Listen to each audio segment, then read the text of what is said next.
যোৰহাট লোকসভা সমষ্টিৰ সাংসদ গৌৰৱ গগৈক তীব্ৰ সমালোচনা মৰিয়নি সমষ্টিৰ বিধায়ক ৰূপজ্যোতি কুৰ্মীৰ কলিয়াবৰৰ পৰা কিয় যাব লগা হ'ল গৌৰৱ গগৈ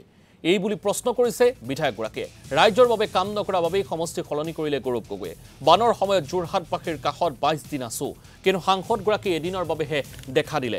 ৰাইজে সাংসদগৰাকীক বিচাৰিছে কিন্তু পোৱা নাই দুদিন পিছত যোৰহাটবাসীয়ে সাংসদক বিচাৰি পোষ্টাৰ লগাব লগা এক পৰিৱেশ হ'ব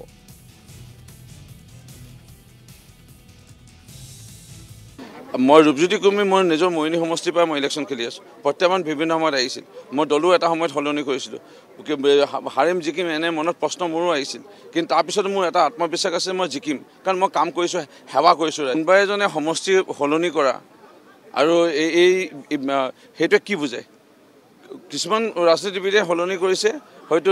বিভিন্ন কাৰণ হ'ব পাৰে কিন্তু এজন যদি নিজকে নেতা বুলি ভাবি পেলাই শেহতীয়াকৈ যদি আমি চাওঁ যে যি কলিয়াবৰ সমষ্টিত আছিল সেই কলিয়াবৰ সমষ্টি কাজিৰঙাৰ নতুন নামাকৰণৰ যদি হ'ল সেই লোকসকলে 10 বছৰ এজন সাংসদক তেওঁকে ভোট দি জিকাই আছিল আৰু লাষ্টত গৈ পেলাই তেওঁৰ জনপ্ৰিয় লাহে লাহে কমি আহিছিলে শেষৰ ফালে এইবাৰ ইলেকশ্যন তাত উঠাহেঁতেন হাৰিলেহেঁতেন চাগে তেওঁৰ মানুহজনৰ সেৱাই কৰিব নোৱাৰিলে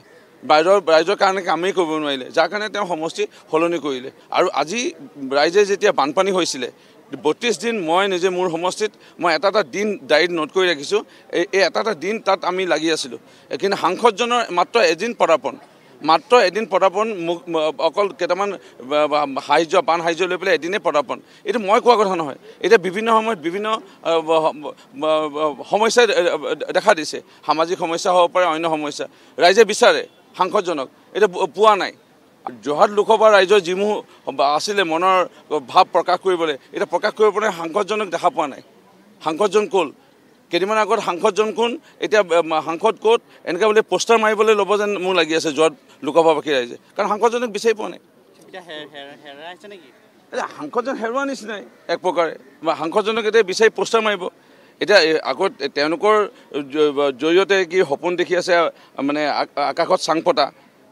এইবোৰ সপোন নেদেখাই ভাল